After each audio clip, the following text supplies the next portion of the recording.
Gabi na, iho ah. Hindi ka ba hinahanap na magulang mo? Hindi ho. Diyan lang ho ang bahay ko. Tulog na ang nanay ko. Eh, ang tatay mo. Wala na ho. Delikado para sa mga batang lumalabas ng gabi. Lalo pa, hindi niya alam kung ano makakaengkwentro niya. Hindi ka ba takot sa dilim? Hindi po. Parang mas gusto kang madilim kaysa maliwanag. Anak ng dilim. Isa kang anak ng dilim. Alam mo, iho, may mga taong pinanganak sa liwanag at ang iba naman sa dilim. Ano po ang inyong ibig sabihin? Gusto mo bang makarinig ng kwento tungkol sa isang anak ng dilim? Sige po. Bueno, may isang lalaki noon na kakakasal pa lamang. Pareho sila ng asawa niya na galing sa isang maralitang pamilya. Nakatira lang sila sa isang maliit na bahay. Noong unang mga buwan ng kanilang kasal, nagdadalang taong kanyang asawa pero maayos naman ang kanilang pamumuhay. May sapat siyang trabaho. Pero nung lumipas ang ilang pang mga buwan, nawalan siya ng trabaho sa panahong malapit ng mga anak ang kanyang asawa. Nagkabaon-baon sila sa utang, naputulan sila ng kuryente, ng tubig. Isang beses na lang sila kumain sa isang araw. Bakit hindi po naghanap ng trabaho yung lalaki?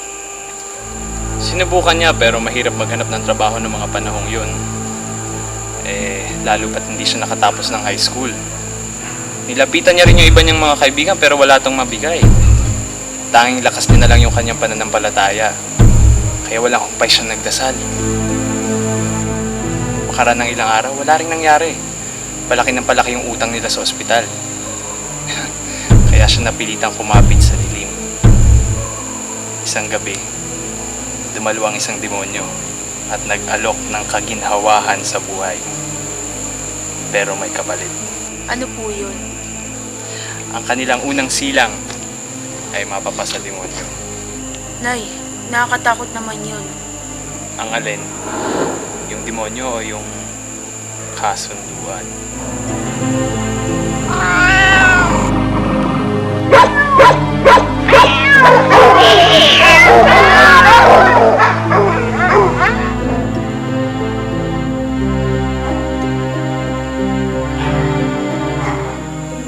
Manila, pero kailangan ko nang umuwi. Mag-uumaga na. Ako rin. Malayo pa ang biyahe ko, ayokong abutin ng araw. Bukas, mapapadaan pa kayo.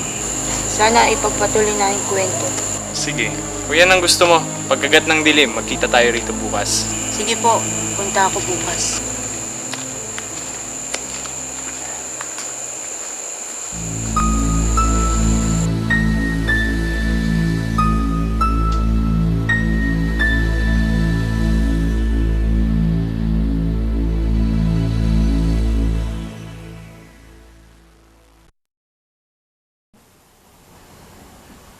Nay, bakit po?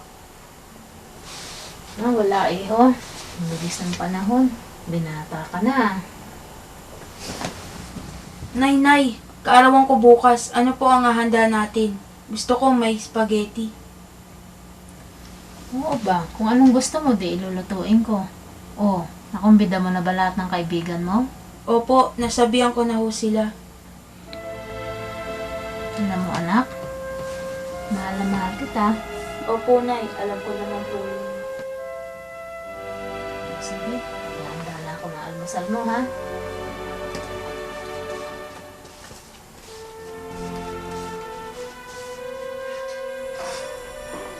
Wow, Nay! Ang bango yan ah. Sakto, nagugutom na ako. Siyempre, paborito mo yan. Ito ang adobo. Kain ka na.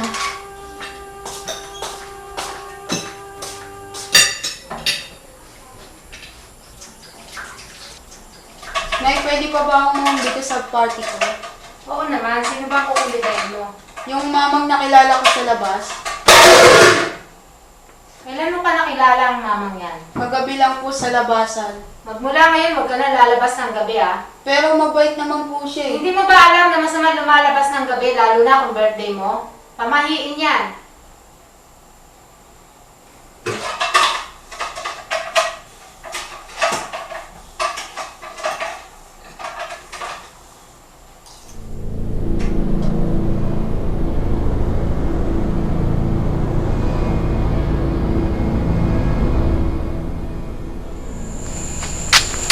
Pasensya na po at nahuli ako sa pinag-usapang oras. Akala ko hindi ka na darating eh. Nangako ka pa naman. Tumakas lang ako sa amin kasi hindi na ako pinayagan ng nanay ko magpagabi. Kaarawan ko kasi bukas. May pamahiin daw na bawal lumabas kapag kaarawan mo. Dapat ang pangako tinutupad. Gusto ko nga ako kayong imbitahin. Kaso, sabi ng nanay ko, huwag daw kitang kausapin.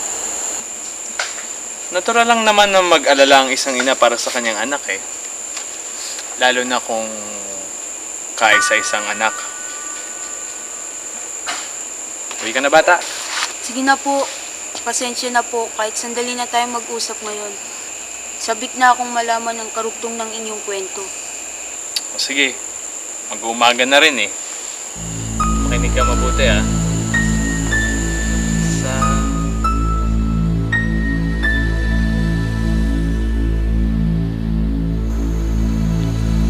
Paano?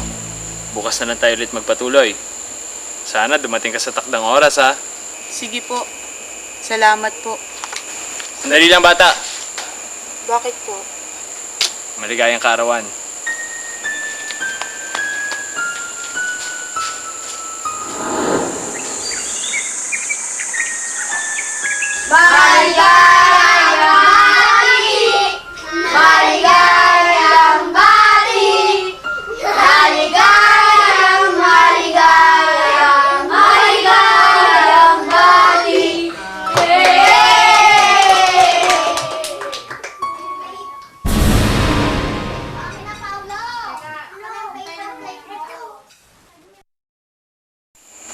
Magandang gabi po.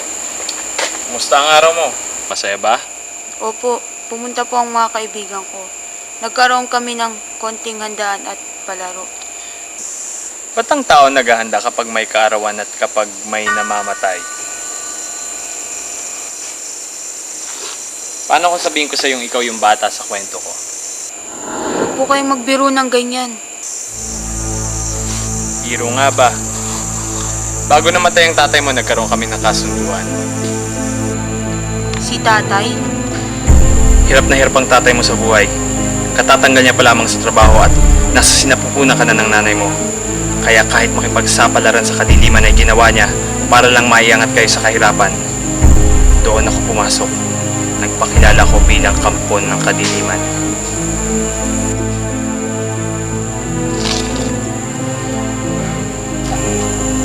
Saan po kayo pupunta? Tawag ng kalikasan, iyo.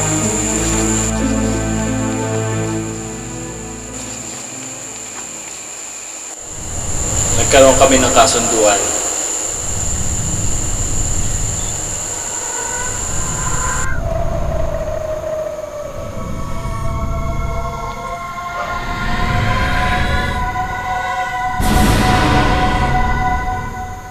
Simple lang. Malaking bahay, maraming pera, magandang edukasyon.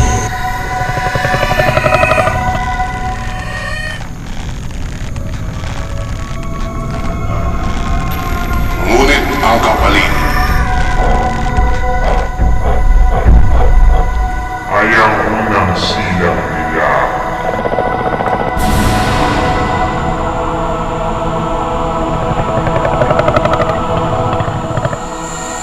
Hindi magagawa ng tatay ko yan. Inisip ng tatay mo na makakagawa pa siya ng pangalawa, pangatlo, o pangapat na anak. Ano pa naman ang isang anak kapalit ng kabinawahan?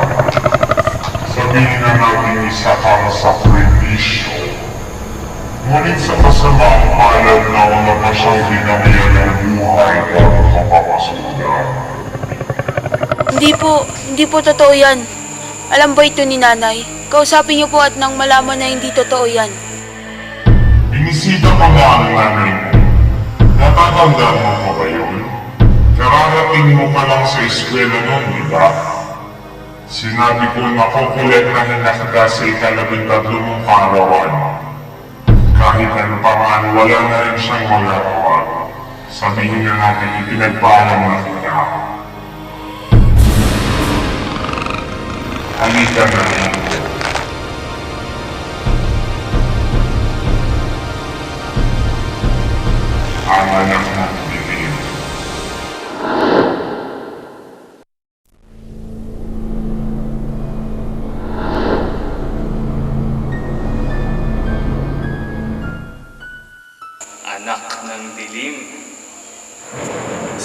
anak ng Lili.